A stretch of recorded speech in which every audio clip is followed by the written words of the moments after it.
الحمد لله الكريم المنان على ما هدانا إلى الإسلام وأرشدنا للإيمان وأنزل هذا القرآن بالبرهان وأرسل لنا أفضل الرسل بأفصح اللسان فله الحمد والشكر على هذه النعم العظيمة والآلاء الجسيمة وصلى الله وسلم على النبي القائل اجتمع قوم في بيت من بيوت الله يتلون كتاب الله ويتدارسونه فيما بينهم إلا نزلت عليهم السكينة وغشيتهم الرحمة وحفتهم الملائكة وذكرهم الله فيمن عنده وعلى آله وصحبه ومن اهتدى بهذه وبعد. وإننا سنستمر مع سورة العنكبوت ونبدأ عند قوله جل وعلا وإبراهيم إذ قال لقومه اعبدوا الله واتقوه الآية فلنبدأ من هنا. أعوذ بالله من الشيطان الرجيم. وإبراهيم إذ قال لقومه اعبدوا الله واتقوه ذلكم خير لكم إن كنتم تعلمون إنما تعبدون من دون الله أوثانا وتخلقون إفكا إن الذين تعبدون من دون الله لا يملكون لكم رزقا فابتغوا عند الله الرزق واعبدوه واشكروا له إليه ترجعون وإن تكذبوا فقد كذب من قبلكم وما على الرسول إلا البلاغ المبين أولم يروا كيف يبدئ الله الخلق ثم يعيده إن ذلك على الله يسير قل سيروا في الأرض فانظروا كيف بدأ الخلق ثم الله ينشئ النشأة الآخرة إن الله على كل شيء قدير يعذب من يشاء ويرحم من يشاء وإليه تقلبون وما أنتم بمعجزين في الأرض ولا في السماء وما لكم من دون الله من ولي ولا نصير والذين كفروا بآيات الله ولقائه أولئك يئسوا من رحمتي وأولئك لهم عذاب أليم فما كان جواب قومه إلا أن قالوا اقتلوه أو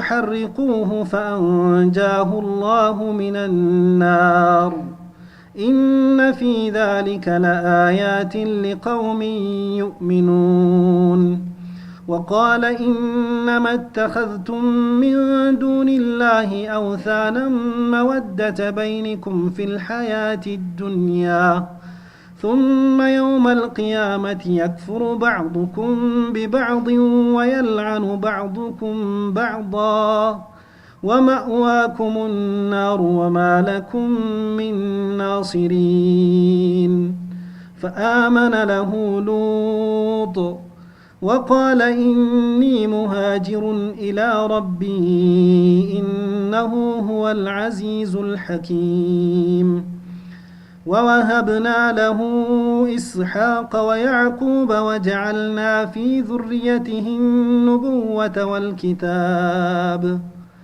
وآتيناه أجره في الدنيا وإنه في الآخرة لمن الصالحين ولوطا إذ قال لقومه إنكم لتأتون الفاحشة ما سبقكم بها من أحد من العالمين أئنكم لتأتون الرجال وتقطعون السبيل وتأتون في ناديكم المنكر فما كان جواب قومه إلا أن قالوا ائتنا بعذاب الله إن كنت من الصادقين قال رب انصرني على القوم المفسدين أعوذ بالله السميع العليم من الشيطان الرجيم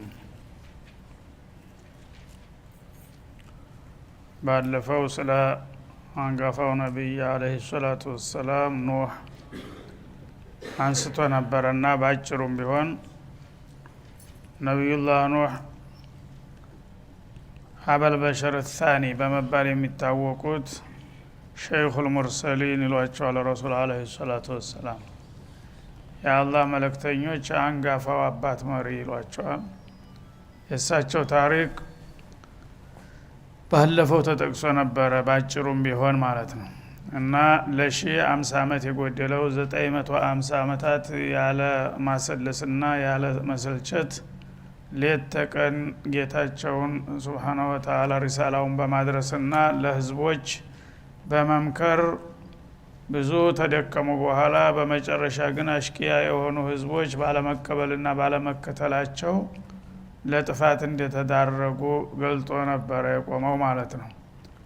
فأخذهم الطوفان وهم ظالمون وهم مشركون كافرون برب العالمين እነዚህ ሰዎች እንግዲህ ይህን የመሰለ ታላቅ ነብይ ልኮላቸው በዚህ ረጅም ዘመን ውስጥ ሌት ተቀን ቢመክሯቸውና ቢነግሯቸው ባለመቀበልና ባለመስማታቸው ለአንዴና ለመጨረሻ ጊዜ ተምድርገት እንዳጠፋቸው ይገልጣል አላህ Subhanahu Wa Ta'ala።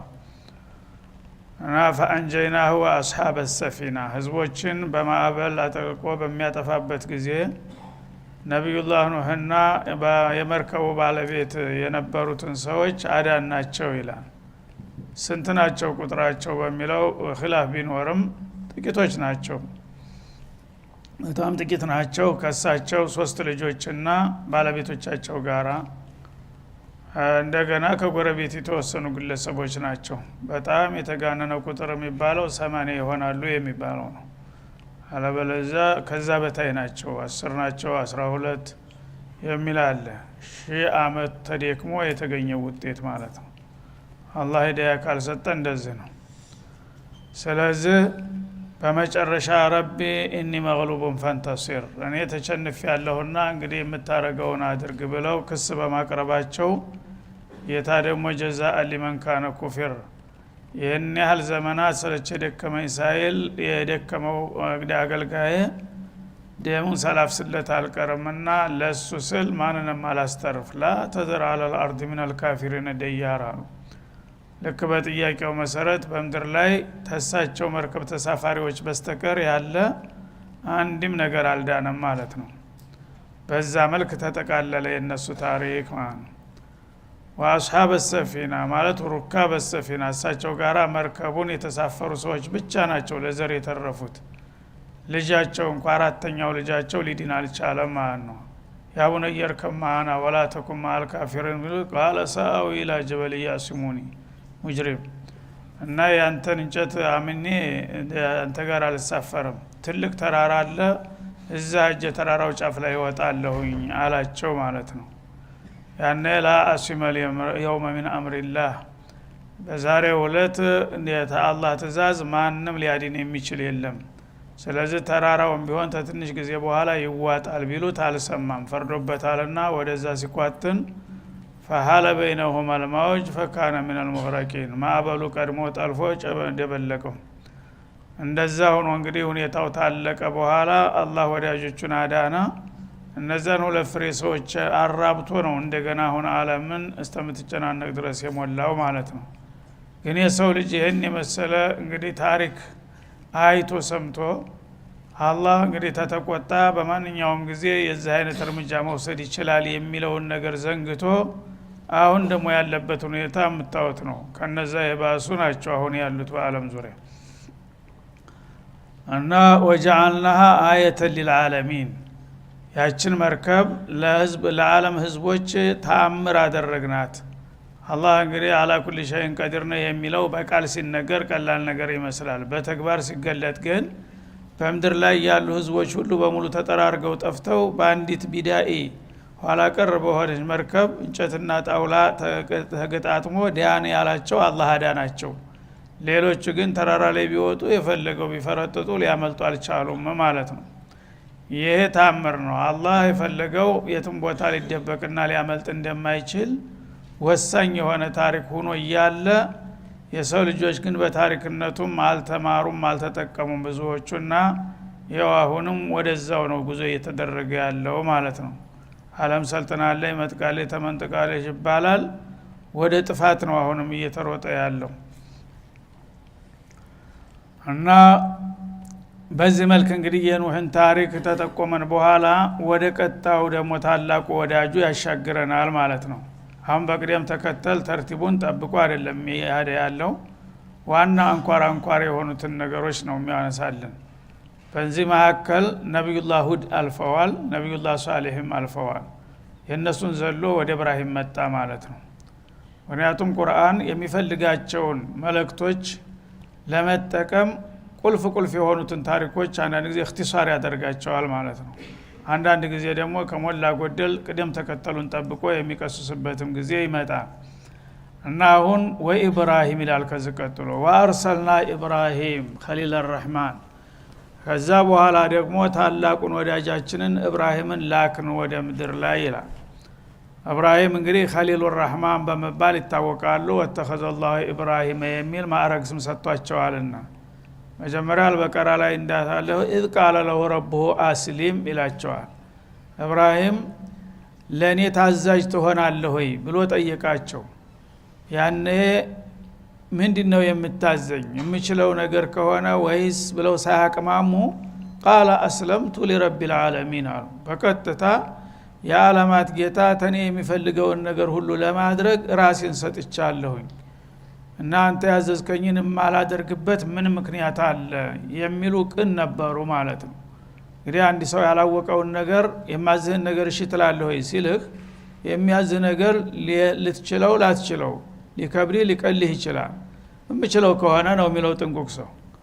ግን ኢብራሂም ለእኔ ታዛዥ ትሆናለህ ወይ ብሎ ጌታቸው ሲጠይቃቸው መቼም ጌታ የማይበጃ ይሰራም በሚል በቅን ልቦና አስለምቱ ሊረቢል ዓለሚን አሉ። ለዓለማት ጌታ ታዛዥ ነኝ፣ የፈለግከውን እዘዘኝ፣ ያንተ ፍጡር እስከሆንኩኝ ድረስ የምችለው የማልችለው የሚባል ነገር ገደብ አላስቀምጥምና ለአንተ ታዛዥ ነኝ በማለት መጀመሪያውኑ በቅን ልቦና ገቡ ማለት ነው። ከዛ በኋላ እንግዲህ ሌላ ሰው የሚችለው ሳይሆን የሚያስበው እንኳን ምን ነገር አይደለም በሳቸው ላይ የደረሰው። ያን ሁሉ ግን እንደገቡበት አላህ አስቻላቸውና ሊወጡት ነው። ከዚህ ቀጥለው እንግዲህ በዛ በገቡበት ኮንትራት ምን እንዳደረጉ ባጭሩ ዋና አንኳር ጉዳዮችን ነው የሚጠቅሰው፣ ዝርዝሩን ሳይሆን። ዝርዝሩ ረጃጅም ሱራዎች ላይ አልፏል። ወዝኩር ኢብራሂም ኢዝ ቃለ ሊቀውሚሂ፣ ለወገኖቹ ባለ ጊዜ እዕቡዱላህ ያ ቀውሚ ወሒዱላህ፣ አላህን በብቸኝነት ተገዙ። ዋናው ጥያቄ ሁሉም ሩሱሎች የሚስማሙበት ያው ተውሂድ ነው ዋናው ማለት ነው። ተውሂድ ደግሞ ተውሂድ ሩብያ ብቻ አይደለም። ምክንያቱም ተውሂድ ሩብያን ሰዎች ያውቃሉ ወትሮው ነው እና ፈጣሪያችን የሚጎዳው የሚጠቅመው የሚገለው የሚያድነው እሱ ነው የሚለውን የሰው ልጆች አያጡትም ብዙ ጊዜ። ያ ብቻ ተውሂድ ሊሆን አይችልም ማለት ነው። ተውሂድ ማለት ምንድነው? ከአንተ የሚገኘው እንቅስቃሴ ለአላህ መዋል አለበት ማለት ነው። ጌታ እንደኸለቀህ እንደረዘቀህ እንደሚያኖርህ አንተ ደግሞ በዛ አጠፋ እሱ ያዘዘህን ነገር በመስራትና የከለከለህን በመከልከል የመከረህን በመቀበል ለሱ ታማኝ አገልጋይ በምትሆንበት ጊዜ ያ ነው ተውሂድ የሚባለው። ተውሂድ العبودية ነው ዋናው ቁልፉ ማለት ነው። ስለዚህ ሁሉም ነብዮች እዕቡዱላህ ነው የሚሉት። اعلموا ان خالقكم ورازقكم الله አይደለም የሚሉት ማለት ነው። ይሄንማ ያውቃል የሰው ልጅ ወትሮው ነው።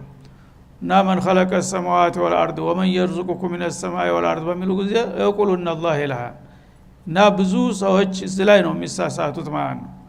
እና በሀገራችንም በተለምዶ አሻሪያ የሚባለው አቂዳ በተውሂድ ሩብያ ላይ ነው የሚሽከረከረው።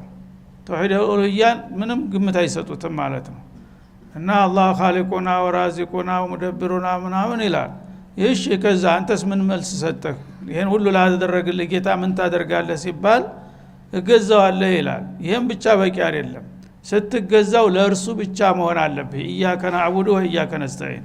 እሱን እየተገዛ ሌላንም የምትገዛም ከሆነ ያም አይሆንም፣ ሽርክ ነው ማለት ነው። ሰዎች ግን ብዙ ጊዜ አላህን ኻሊቅነትና ራዚቅነት ታወደሱ ተውሂድ የተጎናጸፉ ይመስላቸዋልና ይችን ቃል ሊረዱ ይገባል ማለት ነው። ስለዚህ ነብዩላህ ኢብራሂም ማሉ አዕቡዱላህ ማለት ወሂዱሁ ቢልዒባዳ ማምለኩን ያመልካሉ እኮ። በዛ ዘመን የነበሩትም ሰዎች መጁሶች ነበሩ፣ እሳቸው የተላኩባቸው ኢራቅ አካባቢ። እና መጁሶች በምድር ላይ ኃይል ያለው ነገር ምንድነው ብለው ሲያጠኑ እሳት ሆኖ አገኙት።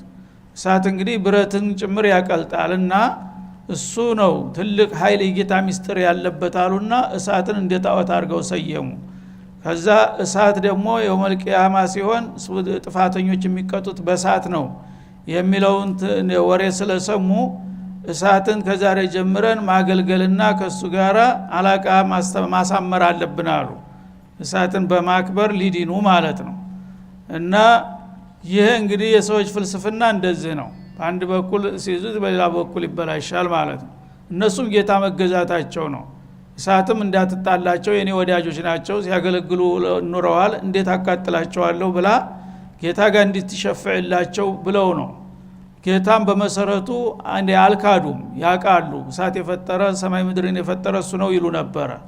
ግን መገዛት ያለባቸው የሁሉን ባለቤት አላህን መሆኑን ትቶ እንደገና ለፍጡሮች አምልኮ በመስጠታቸው ነው ጥፋት ላይ የወደቁትና ከአላህ ውጭ የሆኑትን አማልክቶች በሙሉ አሽቀንጥራችሁ ጣሉና እዕቡዱላህ ወሂዱላህ ቢልዒባዳ በአምልኳችሁ አላህን ብቸኛ አድርጋችሁ ያዙ። ወተቁ አላ ቱኻሊፉ አምረሁ እና እሱን ፍቃዱን ከመጣስ ተጠንቀቁ በማለት መውዒዟቸውን ጀመሩ። هذه መዋዒዙ ኢብራሂም አለይሂ ሰላም። በጣም እንግዲህ ጥልቅ የሆኑ ምክሮችን ነው የሚያቀርቡላቸው። ሰዎቹ ግን እንዳለመታደል ሆኖ ይሄን የመሰለ መሪ አግኝተው ብዙ መጠቀም አልቻሉም ማለት ነው። አዕቡዱላህ ያ ቀውም፣ ወገኖች ሆይ ጌታችሁን በብቸኝነት አምልኩት። ወተቁ ሁዙ የከለከላችሁን ነገር እንዳትዳፈሩና ለጥፋት እንዳትዳረጉ ተጠንቀቁ። ذلكم خير لكم፣ ይሄ የምነግራችሁ ነገር ለእናንተ የሚበጅና የተሻለ ነው። ኢን ኩንቱም ተዕለሙን፣ የምታውቁ ከሆናችሁ ይህ ነው የሚበጃችሁ በማለት ምክራቸውን ጀመሩ ይላል ማለት ነው። ኢነማ ተዕቡዱነ ሚን ዱኒላሂ አውሳና። ተመልከት እንግዲህ ችግሩ ያው ጣዖት አምልኮን ነበር ማለት ነው። ቅይጥ ነበረ። በአንድ በኩል እሳት ያመልካሉ፣ በሌላ በኩል ደግሞ የተለያየ ቅርጻ ቅርጾች ጣዖቶችም ነበሯቸው። ኢነማ ተዕቡዱነ ሚን ዱኒላህ፣ ከአላህ ሌላ እናንተ በተለምዶ የምታመልኳቸውና የምትገዙላቸው እኮ አውሳነን ጽላቶች ናቸው። ያው የማይሰሙ የማይለሙ የማይጠቅሙ ፋይዳ የሌላቸው ቅርጻ ቅርጾችን ነው የምታመልኩት ያላችሁት አሉ። ወተኽሉቁነ ኢፍካ፣ በዛ አባባላችሁ ደግሞ ቅጥፈትን ነው የምትፈጥሩት። እና ወጀድና አባአና፣ ቀደምት አባቶቻችን እንደዚሁ ነውና ያሳዩን፣ ያ የእነሱን ፈለግ እንከተላለን፣ እነዚህን ጣዖቶች አመለከ ይጸድቃል ብለውናል እያላችሁ ውሸትን ነው የምትደግሙትና የምትዘምሩት ያላችሁት። ከአላህ ሌላ ያለ ነገር ምንም ሊጠቅም አይችልም። ለመሆኑ እነዚህ ነገሮች የእናንተን ያህል እንኳን መስማት የማይችሉ የማይጎዱ የማይጠቅሙ እንዴት አድርገው ነው አምላክ ሊሆኑ የሚገባቸው አሉ። ወተኽሉቁነ ኢፍካ ማለት እነሱን ኢላህ ናቸው ብላችሁ መሰየማችሁ መሰረተ ቢስ ቅጥፈት ነው የምትጠፈጥፉት እንጂ እነሱ የጌትነት ባህሪም የላቸውም አሏቸው ማለት። ኢነ الذين تعبدون من دون الله፣ እነዚህ ከአላህ ባሻገር የምታመልኳቸውና የምትገዙላቸው ሁሉ ላ የምሊኩነ ለኩም ሪዝቃ፣ ለእናንተ ሲሳይ ሊያበረክቱላችሁ አይችሉም። ጌታ የሆነ ነገር እንግዲህ ፍጡሮችን የሚመግብ መሆን ነበረበት በመሰረቱ። እነዚህ ነገሮች ግን እናንተን መመገብ እንደማይችሉ ታውቃላችሁ። እናንተ ናችሁ እንዳውም በተቃራኒው የምትንከባከቧቸው፣ ያ በመቅደስ እያከናነባችሁ ሶራ እየሰበሰባችሁ እጣን እያጤሳችሁ ጌቶቼ እያላችሁ የምትኸድሟቸው። እነሱ ግን አንድም አገልግሎት ሲሰጡ አላየንም። የምትበሉት ምግብ ማን ነው? ከወደ ሰማይ ዝናብ አውርዶ ከመሬት በቃ አብቅሎ የኔ ጌታ ነው የሚሰጣችሁ። የእናንተ ጣዖቶች ግን በመቅደስ ተጎዝረው እናንተን ተማሪከን በስተቀር ምንም አይነት አንድ ቁራሽ ዳቦ የሚሰጣቸው አለን ብለው ጠየቋቸው ማለት ነው።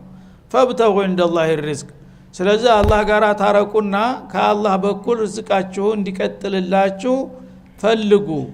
በተውሂድ መስመር ከገባችሁ አላህ እስከዛሬም በኩፍር ያላችሁ ቀልቧችኋል። አሁን ደግሞ ስትታረቁ የበለጠ ሊረዝቃችሁ የሚችለው እሱ ነውና አላህን ርዝቃችሁን የሚሰጣችሁን ጌታ ብታውቁና እሱ ጋር ብትታረቁ ይሻላል እንጂ በተለምዶ እነዚህ አምላክ ናቸው ይጎዳሉ ይጠቅማሉ የምትሏቸው በተጨባጭ ግን ምንም እንደማይጠቅሙ እንደማይጎዱ እናንተም ታውቃላችሁ። እስከ መቼ ነው ራሳችሁን የምታታልሉት አሏቸው። ወዕቡዱህ እና አሁንም የሚያዋጣችሁ አላህ الواحد ነውና እሱን በብቸኝነት አምልኩና ተገዙ። ወሽኩሩ ለሁ በሚሰጣችሁ ኒዕማም ደግሞ ምስጋና ወረታውን መልሱ። ማንኛውም ወማ ቢኩም ሚን ኒዕመትን ፈሚን አላህ እንዳለው እናንተ በዛሂርም ሆነ በባጢል በአካልም ሆነ በመንፈስ በቀጣም ሆነ በተዘዋሪ የሚደርሳችሁ ጥቅም ሁሉ ከአላህ ነው የሚመጣው።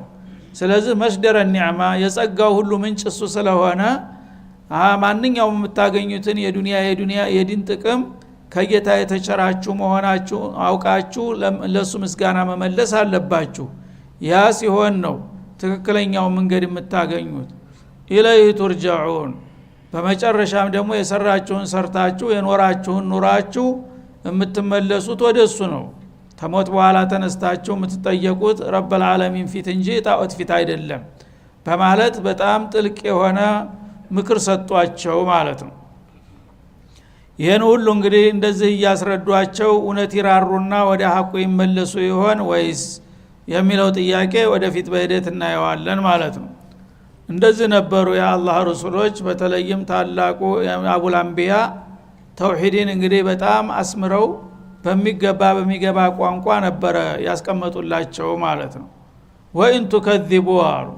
ይህንን እንግዲህ የአላህን ወህዳንያ አውቃችሁ ለሱ ብቻ እየተገዛችሁ ለሱ ብቻ እያመሰገናችሁ ከሱ ውጭ ያሉትን ቅራቅንቦች ወዲያ ጥላችሁና አሽቀንጥራችሁ ቀጥ ብላችሁ በተውሂድ የምትጓዙ ከሆነ መልካም ሰየው ነው ታደላችሁ። ካልሆነ ግን ወይን ቱከዚቡ እኔ የአላህ መልእክተኛ እንደዚህ ስነግራችሁና ስመክራችሁ መቀበል ትታችሁ ብታስተባብሉኝ ደግሞ ፈቀድ ከዘበ ኡመሙ ሚን ቀብሊኩም ራሳችሁን ነው የምትጎዱት። ከእናንተ በፊትም የነበሩ ህዝቦች እንዳስተባበሉ እናውቃለን። ግን እነዛ አስተባባዮች በማስተባበላቸው ምን አጋጠማቸው? ቀውሙ ኑህን መጠቆማቸው ነው ማለት ነው። እነ ቀውሙ ዓድም አልፈዋል እንደዛው። እና አሁን እንግዲህ ያለው አማራጭ ሁለት ነው ፊት ለፊታችሁ። ወይ ከኔ ጋራ ተስማምታችሁ የምሰጣችሁን መመሪያ ተቀብላችሁ ረበል ዓለሚን ጋራ ታርቃችሁ በትክክል ዲንና ዱንያችሁ ተሳክቶላችሁ መቀጠል፣ ካልሆነ ደግሞ ካስተባበላችሁኝ አያስገርምም። ይሄ ያው የካፊሮች ጸባይ ነው።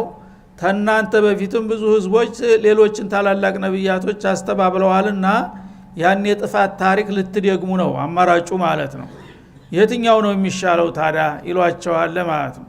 ተናንተ በፊት የነበሩ ኡመሞች እነ ቀውሙ ኑህ እነ ቀውሙ ሁድ እነ ቀውሙ ሷሊህም እነዛን የመሰሉ ታላላቅ ነብያቶች አስተባብለዋል። ሲያስተባብሉ ግን እንዲሁ ዝም ብለው አልተለቀቁም። ብዙ ችግር እንደደረሰባቸው ታውቃላችሁና የዛ አይነት ችግርና አደጋ ሰለባ መሆን ይሻላችኋል ወይስ ምክሩን ሰምቶ ወደ ሐቁ መምጣት በማለት አማራጩን እስከ ውጤቱ አቀረቡ ማለት ነው። ወማ አለ الرسول الا البلاغ المبين በመለክተኛ ላይ ግልጽ የሆነ መልእክት ማድረስ ኃላፊነት እንጂ ሌላ አይፈልግበትም። እኔ ያው መልእክተኛ እንደመሆኔ የአላህን ተውሂድ እንድትቀበሉና እንድትከተሉ መክሬያችኋለሁኝ። ኃላፊነቴን ተወጥቻለሁ። እዚህ ድረስ ነው ግዴታዬ። ተነገርኳችሁ በኋላ መቀበል አለመቀበል ግን ምርጫው የራሳችሁ ነው። ስለዚህ ተቀብላችሁ ዱንያ አኺራችሁ ቢያምርላችሁ ይሻላል ወይስ ከአላህ ጋር ይበልጥ ተጣልታችሁና ነብዩን አስተባብላችሁ ለአንዴና ለመጨረሻ እንደ ቀዳሚዎቹ መናጢዎች መጥፋት ነው የሚሻላችሁ በማለት እያመሳከሩና እያመዛዘኑ እስከ ውጤቱ ይነግሯቸው ጀመር ማለት ነው። ወማ አለ الرسول الا البلاغ المبين መልእክተኛ ምንጊዜም ጌታ የጣለበትን ኃላፊነት በትጋትና በንቃት ለህዝቦች መንገርና ማስተማር መልእክትን ማድረስ ነው። ከዛ በኋላ ግን ህዝቦች መቀበል አለመቀበል የራሳቸው ምርጫ ነው። ተተቀበላችሁ እሰየው ቀናችሁ፣ ካልሆነ ግን እንዲሁ ዝም ብሎ ተጫጭሆ የሚተው ነገር አይምሰላችሁ መዘዙ ከባድ ነውና እንደሌሎቹ ልትጠፉ ትችላላችሁ ሲሉ አስጠነቀቋቸው ማለት ነው። ይሄንን በሚሏቸው ጊዜ ሰዎቹ ግን በቀላል የሚበገሩ አልሆኑም ማለት ነው። አወለም የረው ከይፈ ይብዲኡ አላሁ አልኸልቅ ይላል። እዚህ ላይ አላህ ጣልቃ ገባ በኢብራሂም የመውዒዟ ላይ እና ኢብራሂም እንግዲህ የተውሂድን ጥቅም እና የመካድን መዘዝ እያነጣጠሩ ነው እየተናገሩ ያሉት ማለት ነው። አላህ ግን ሱብሓነሁ ወተዓላ በኸሊሉ ቃል ላይ በመሐከል እንደ ተዕሊቅ ሊያረግ ነው ማለት ነው ማብራሪያ ሰጠ። ወኢን ቱከዚቡ አወለም የረው ለመሆኑ እነዚህ ሰዎች ዑቀላንን ይላሉ ትክክለኛ አቅላለን እንዳውም ፈላስፋንን ብዙ እናቃለን የሚሉ ሰዎች ነበሩ። ለመሆኑ እንደሚሉት ዑቀላ ከሆኑ አወለም የረው አያውምና አይረዱምን አላላህ ከይፈ ይብዲኡ አላሁ አልኸልቅ አላህ ሱብሓነሁ ወተዓላ ፍጥረታትን ማንም ሳይነግረው ሳያስተምረው ወይም ሳይተባበር ሳያማክረው ራሱ በገዛ ፍቃዱና ኃይሉ ፍጥረታትን እንዴት እንደጀመረ አያውምን? አላህ እንግዲህ ለመኖሩ ፍጥረታቶች ራሳቸው ማስረጃ ናቸው። ከሱ ውጭ ያሉ ደግሞ አምላክ ላለመሆናቸው ይህ አይነት ስራ ላይ ተሳትፎ አላሳዩም። እውነት እንግዲህ ትክክለኛውን ጌታ ለማወቅ ቢፈልጉ እንኳን ኪታብ አውርጀና ነብይ ልኬ በግልጥ ቋንቋ ነግሬያቸው አቂል እንደመሆናቸው እኮ አእምሯቸውን ተጠቅመው የዓለምን ክስተትና ሂደት ቢመለከቱ የኔን ማንነት በቀላሉ ሊደርሱበት እኮ ይችሉ ነበረ። ግን አቂላቸውን ስለማይጠቀሙ ጨለማ ጉዞን ይመርጣሉ ይላል። ከይፈ ይብዲኡ አላሁ አልኸልቅ አላህ ሱብሓነሁ ወተዓላ ፍጥረታትን ካልነበረ ነው የፈጠረው የጀመረው ማለት ነው። ثم يعيده መጀመሪያ እንግዲህ ያልነበረውን ፈጥሮ ይሄን ሁሉ ፍጥረታት እንዳመረተ ሁሉ ነገ ደግሞ ከፈረሰና ከጠፋ በኋላ እንደገና በሁለተኛ ዙር ወደ ዓለም አልአኺራ መልሶ ያመጣዋል ይሄን ሁሉ ፍጥረታት። ይሄን አላ يستدلون بالمبدأ على المعاد ስለዚህ አቂልን ካሉ በመጀመሪያቸው መጨረሻቸውን ለምን ሊመዝኑ አልቻሉም ይላል። እንግዲህ አቂል የሆነ ሰው ቂያስ ማድረግ ይችላል ማለት ነው። ዛሬ አንድ ነገር ለማድረግ የቻለ ሰው ነገ ደግሞ ተመሳሳይ ነገር መድገም እንደሚችል አያጠራጥርም ማለት ነው። አላህ አይችልም እንዳትል ዓለምን ሰማይን ምድርን በዓለም ዙሪያ ያሉ ስፍር ቁጥር የሌላቸውን ፍጥረታቶች ብቻውን ፈጥሯል። ይሄንን የምታየው ነው ልትክደው አትችልም ከራስ ጀምሮ ማለት ነው። ነገ ደግሞ እነዚህ ሁሉ ፍጥረታቶች ካለቁ በኋላ እንደገና ሌላ ዙር ሙታንን አስነስቶ ማህሸር ላይ ሰብስቦ የሥራ ውጤታቸውን ይሰጣቸዋል ሲባል ይሄ ነገር ለምንድነው ግር የሚላችሁ? ይሄ ነገር ያቅተዋል እንዳትሉ መጀመሪያ አላቀተኝም መጀመሩ ራሱ አንድ ነገር የሚከብደው ታይቶ ተሰምቶ የማያውቅ ነገር መጀመር ነው። ልማድ ያለው ሰው ግን አንድ ነገር ከሰራ ተመሳሳዩን መድገሙ ኮቤ ማድረግ ነው። ምን ያስቸግራል? ስለዚህ ኢዓዳ ተኢብዳ የቀለለ ነው ማለት ነው። መጀመሪያ ማንኛውንም ነገር ያልተሰራ ያልታየ ነገር ፈልስፎ ማምጣት በሰዎች እንግዲህ ይከብዳል። ግን ልማድ ያለው ሰው ግን አንድ ጊዜ ያ ልማዱ ከሰመረለት በተመሳሳይ መልኩ ያን ነገር ተጥውር ያረጋና ያሻሻለ እንዳውም በበለጠ እንደሚሰራ ታውቃላችሁ። አላህ እንግዲህ ብቻውን ይሄን ሁሉ ዓለም እንደፈጠረ እያያችሁ ነው ውጤቱን። ነገ ደግሞ ያኛው ዓለም ሲመጣ እንደገና ተፈረሳችሁና ተጠፋችሁ በኋላ ትመለሳላችሁ ሲባል ለምን ነው ግራ የሚገባችሁ? አቂል ከሆናችሁ ይሄ እኮ በቂያስ በዲህ ነገር ነው ግልጽ ነገር ነውና ስለ ባዕስ መጠራጠርም አልነበረባቸውም ዑቀላዎች እስከሆኑ ድረስ ይላል። ثم يعيده ፍጥረታትን አላህ መጀመሪያ እንደጀመረ እንደገና ይመልሳቸዋል። የሞቱትን የበሰበሱትን አፈር ጋር የተቀላቀሉትን እንደገና ما خلقكم ولا بعثكم إلا كنفس واحدة እንዳለው በቅጽበት ነው ተነሱ ብሎ የሚያስነሳው ማለት ነው። إن ذلك على الله يسير ይሄንን አላዋቂዎች ሲነግሯቸው ከባድ አዳጋች ነገር መስሎ ይታያቸዋል። ግን ይምሰላቸው እንጂ ይህ በአላህ ላይ እጅግ ቀላል ነገር ነው። የሞቱትን እንደገና መልሶና አዲሶ ለሂሳብ ማምጣት በእኔ ዘንዳ ቀላል ነገር ነውና እንደ ከባድ ነገር አርጋችሁ ማየት አልነበረባችሁም ይላል ማለት ነው። ቁል ሲሩ ፊል አርድ እና ለማንኛውም የሰው ልጆች መመራመር ዕውቀትን ለማግኘት ይረዳቸዋልና በመሬት ላይ ሲተንቀሳቀሱ በሏቸው። ብዙ ጊዜ ሰዎች ደግሞ ብዙ ካላነበቡ ወይም ደግሞ የተለያዩ ሀገሮችን ታልጎበኙ የእውቀት አድማሳቸው አይሰፋም። እና አንድ አካባቢ እስረኛ የሆነ ሰው ተዛ ተመንደሩ በቀር ዓለም ያለ መሆኑን አያውቅም ማለት ነው። በሄደ ቁጥር የእውቀት አድማሱ እየሰፋ ይሄዳል።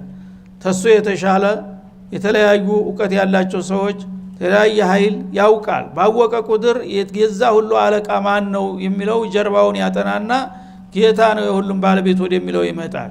ያንድ አካባቢ እስረኛ የሆነ ሰው ግን አያውቅም፣ ስለ አላህ አዘማ ሊረዳ አይችልምና እስቲ ይህን እውቀታቸውን ለማስፋት በምድራችሁ ላይ ተንቀሳቀሱ። ተምድር እንኳን መውጣት ባትችሉ ምድራችሁን ራሱ በተለያየ ክፍለ ዓለም ብትንቀሳቀሱ እኮ የተለያዩ የፍጥረታት አይነቶችን ታያላችሁ። ያን ሁሉ ደምራችሁ ማን ነው ይሄን ሁሉ የፈጠረውና ያመጣው የሚለው ነገር ሲመጣ ስለ ጌታ ያላችሁ ግንዛቤ የተሻለ ይሆናልና እስቲኒ የላኩላችሁን መልእክተኞች መቀበልና መከተል ካቃታችሁ ቢያንስ በራሳችሁ ልማድ ጥናትና ምርምር አድርጉና የተሻለ እውቀት ላይ ድረሱ ይላል አላህ Subhanahu Wa Ta'ala። هذا وصلى الله وسلم على النبي وعلى اله